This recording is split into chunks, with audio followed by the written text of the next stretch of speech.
And it is time to head out to the Toyota of Hollywood Hotline Shop. Over 2,000 Toyotas on sale at one location. Toyota of Hollywood on 441 between Hollywood and Sheridan. ToyotaofHollywood.com. All right, let's go right to him. Omar Kelly, the Miami Herald Dolphins columnist, writing an article that a lot of NFL cities are wondering about right now, and that is who's going to be our quarterback, or do we have the right young quarterback? Can he play? So, or is it we're going to have an old vet coming back again to play? As we say good morning, I guess the big one is for fans down here, because we've talked so much about it. Do you believe Malik Willis still might be the front runner for this, or do you think he's going to be the guy? I definitely think he's the front runner. It really comes down to the bidding and who else is bidding. If you look at the situation, I think I've identified, and this might be premature, but Arizona is probably the other situation that's ideal for him. They would be very familiar with his scheme. I mean, he would be very familiar with their scheme. I'm sure the Jets would probably be interested, but if you're Malik Willis, do you want to enter that situation? It could be traumatic to you in your career. Nobody wants to set themselves up for failure. And the Jets right now look like a situation where failure is destined. Omar, the money thing keeps coming up, and his agent's obviously is aware of the fact that there's a shortage of quarterbacks like everybody else is. He's not getting Sam Darnold money, 3-year, $100 million deal. There's no way he's getting that. Not that much. Sam Darnold put up 35 touchdown passes. This guy's got a couple of starts, and actually the last 2 years has been 70 of 89 for 6 touchdowns and run for 261 yards and 3 touchdowns. I'm not even sure he's got 5 starts under his belt. Yeah. So we're not even talking. I don't think we're even talking. What's the Jets quarterback, that athletic guy for Justin Fields? Justin Fields, to me, I've used as the benchmark. But if we're going to be honest about it, Justin Fields has had even more starts. So Justin Fields was a starter with Chicago Bears, started with Pittsburgh. So he's got even more starts. And Justin Fields is right now, I believe, at like a $15 million a year rate. So I'm not sure that, unless it's a bidding war, I'm not sure we're passing the $15 million a year rate because, can we name the last NFL starter with less than 5 starts who, probably Matt Hasselbeck, who entered the stratosphere and became a, upper echelon starter. Maybe Kurt Warner too. Yeah. I know one thing. I think you'll agree with me on this, Omar.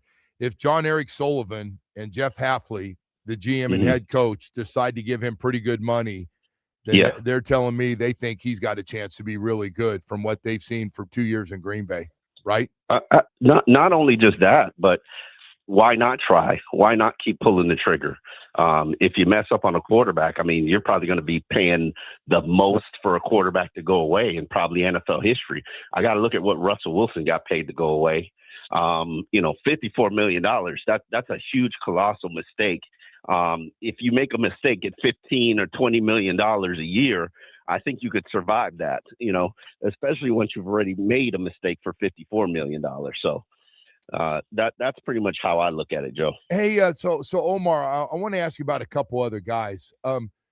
I know they got a lot of work to do. Bradley Chubb and Minkah Fitzpatrick. You expect one or either one of them to be back? I know Bradley really likes Miami. It really comes down to his options. I think his family's settled here. Whether he wants to stay with this team and this organization, whether they want him, what's the going rate, it's clearly going to have to be a restructured contract. But he did that last year, so I'm sure he'd be willing to do that again this year. I think he's probably more of a $8 to $10 million a year player. Minkah, that's a little bit more complicated, and it always has been, because Minkah does not necessarily want to be part of anybody's rebuild. Yeah. He does not necessarily want to be part of anybody's questionable or troublesome or, a culture that. Hold on one second, Joe, because I'm starting my car. So go ahead. Let me know if it starts up, though. I just want to make sure it starts up for you. Hey, listen. you put me in this Chevy Blazer, and I got to tell you, it's an amazing view. So yeah, we like that Chevy Blazer. Blazer. Well, we appreciate you going down there, man. South Florida Chevy dealers love you. So go ahead. Listen, Minka,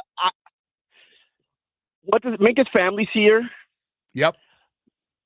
But does he want to be a leader to a team that's trying to rebuild a new culture on a expiring contract? I would say no. A player of his caliber probably wants more guaranteed money, which is the situation that he was in last year before he started practicing with the team or started talking, actually. And I think Minka's going to make it difficult for them. And if they don't want him, I'm sure they're going to find a trade partner for him, because Minka's not a player you release. Yeah. Hey, so the other guy that's interesting, we've talked a lot about, Devon Achane, 24 years old, and just coming off 1,800 plus yards, 12 touchdowns. Do they get him a new contract or not, in your opinion? I definitely think it will be beneficial. It's definitely not going to be cheap. You're talking about a $50 million contract, probably $30 million guaranteed. If you want to send the right message to this team that we reward players for top level performance, then you do that deal. If you want to see if he repeats it, you make him play on this contract and then franchise tag him. Either way, I think you're good. The only problem that you're going to have is that if you don't give him the deal, he's probably going to sit out all of OTAs. He's probably going to sit out all the training camp. And, I don't see the harm in that, to be honest with you. It is what it is. You've cowered to everybody from a business standpoint for the last couple of years. I think this is the time you make a fair offer now, doesn't accept it, then you say roll the dice and let's do it again. Franchise tag and franchise tag and keep it moving. Yeah. Hey, can I throw some more quarterbacks at you? I know you got a lot of them in your article in the Miami Herald. I got like 12 of them, Joe. They're on the market, baby. Yeah, Geno Smith could be released, although he's got a lot of guaranteed money. I think Geno can still play. Again, Vegas was a mess last year. Chance that Geno Smith could be here? I'd probably put it at about 20%. Geno lives down here in the off season. He's an adequate quarterback. He's familiar with the system. Would he be he's not a name you could sell, but if you run out of options, Geno Smith is not a bad one. Hey, he could get you through a year. Yeah. Before I run down these names, I got to ask you, Woody and I disagree on this a little bit in our own way. I want to still put out the best product. I know what's going on, that we got to rebuild this thing. I get it. And it's got to be done draft. I understand that, but I still want to win games. I want to win as many games, because there's no guarantee you can be so bad that you're going to get one of the top picks and there's going to be some sweetheart of a quarterback waiting for you. It's just way too risky. I think they got to get the best quarterback in here, gives them a chance. So, because these guys aren't going to want to lose games. These guys are still going to want to win. We saw that when the year that everybody was talking about, and Brian Flores realized he had a bunch of guys that wanted to win friggin' games. Absolutely, and they wouldn't quit. And they had a quarterback that could get them 5 wins, and then I give Ryan Fitzpatrick credit, because he pulled out a lot. He pulled out some wins. Well, we might have that again. You're with that still, right? Or no? I'm fine with that. There's no benefit to tanking. I was all on board in 2020. I was upset when they won games, and I realized there's no benefit to tanking. Even Cincinnati, how much have they benefited from tanking? Yeah, they got Joe Burrow, but hell, he's trying to get out of there, Dodge as fast as he can. You got to build the right culture, and losing or intentionally losing or strategically losing is not helping you build the right culture. Yeah. The only ones I hear that from are Woody and fans, a few fans, but most of these, listen, the guys on the team the guys on that team, Zach Sealer and the rest of those guys, Jordan Brooks, they want to win games, man. They don't want empty stats to, win 1 or 2 or 3 or 4 games. All right, let's get back together. Kirk Cousins, do anything for you if that deal gets done, or no? Kirk Cousins doesn't necessarily do anything for me. He's not taking you anywhere. I do like Kurt, but I mean, he's been in the league since 2012. Let's be real about it. How much more can he go? Yeah. How much longer does he have? At least Smith is still young. He's still relatively young. He's 35. He's 35. Yeah. Marcus Mariota. Let me ask you about that one. He looked good against the Dolphins. No, thank you. I've seen enough of Marcus Mariota to know he's not an NFL starter. Oh, I disagree. Not even on the Ryan Fitzpatrick. I mean, he got smoked by Ryan Tannehill. Come on, Joe. He had the Dolphins. He had a field goal to beat the Dolphins at the end of that game over there with that group. Dolphins weren't a very good team. All right, Daniel Jones. If we're going to be real about it. All right. No. Daniel Jones is talented. He showed you that he was talented. He's just got coming off an Achilles injury. Yeah, not good. Yeah, What about Mac Jones? Trade for Mac Jones. If Mac Jones says, I want out of here, San Francisco, I'm not going to play here. Yeah, I'd be interested in that. He's probably my second choice behind Malik Willis. And understand that there's not enough body of work for me to evaluate Malik Willis properly. Only these guys can evaluate him properly. And if they say yay, I'm all on board with that. Yeah, you and I are same. Yep. But Mac Jones has proven he can run this offense. He's proven he can play at a relatively high level. Is it going to be a difference maker? No, but could he have a Sam Darnold turnaround? Absolutely. Hey, how important is guard for you in this draft? These first couple of picks, we got 5 in the first 3 rounds. How important is guard for you with the guys we have? Not really. I really don't draft guards, Joe. I don't necessarily believe in drafting. All right, guards. you want to tackle with slow feet. Okay, so how about a tackle? I want a tackle who I can move inside the guard if he can't play guard. I want a Jonas Savaiinaea. I just think you have the right approach. You just pick the wrong people. And I would have, and I said this the day of the draft, I would have went Gray Zabel and addressed my defensive tackles later. I felt like the first round pick was a miss.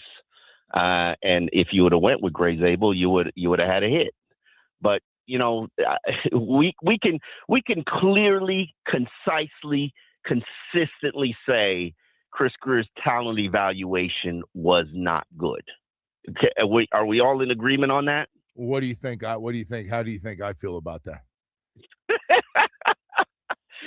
He only had the job for a decade, Joe. But yes, and you were very consistent. He wasn't good at it. He just wasn't good at it. I think I did like a study of players retained from draft classes. Not even good, but retained from draft classes. Most of the league was at like 45%. The elite teams were at like 55% of drafted players retained. Chris Greer was at 35%. Yeah. And I was just like, whoa, this is clearly an indicator that something is wrong. Yeah. What's everybody want to do? That's what, when you say Chris Greer, I go, hey, what's everybody want to do around here? I'm in for whatever you guys want to do. It's your pick. Go ahead and make it. Hey, enough. See, you got me. You finally got me to break down and do it. Kyler Murray, man. What about Kyler Murray? What happens there? I'm not a big Kyler Murray fan from this standpoint. One, he's small. 2, he's not exactly a student of the game. And 3, he leans on his athleticism. And as you age, which is my fear with those quarterbacks, as you age, the athleticism goes, and they no longer, have the ability to run, or when they do run, they get hurt. So to me, that's really what the issue is with Kyler Murray.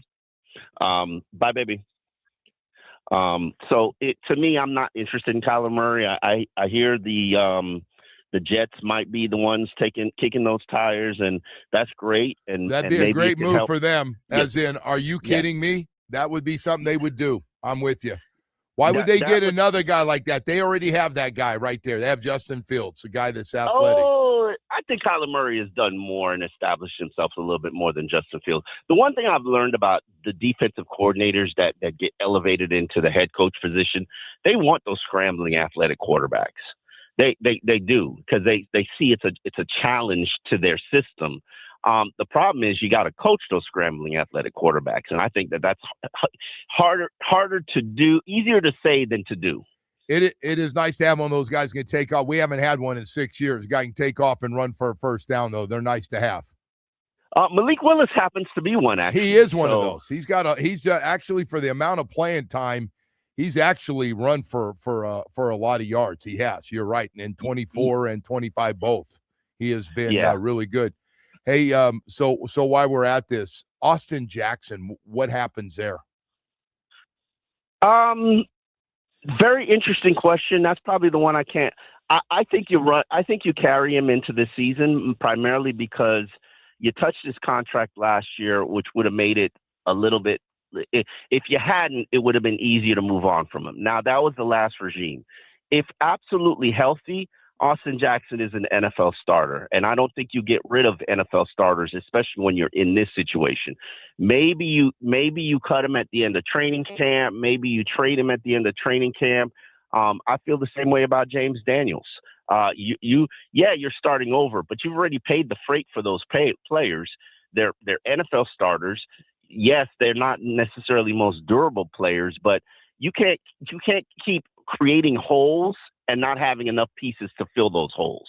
You understand what I'm saying, Joe? Yeah. Like this roster has enough holes as it is without you putting 2 more holes on the offensive line.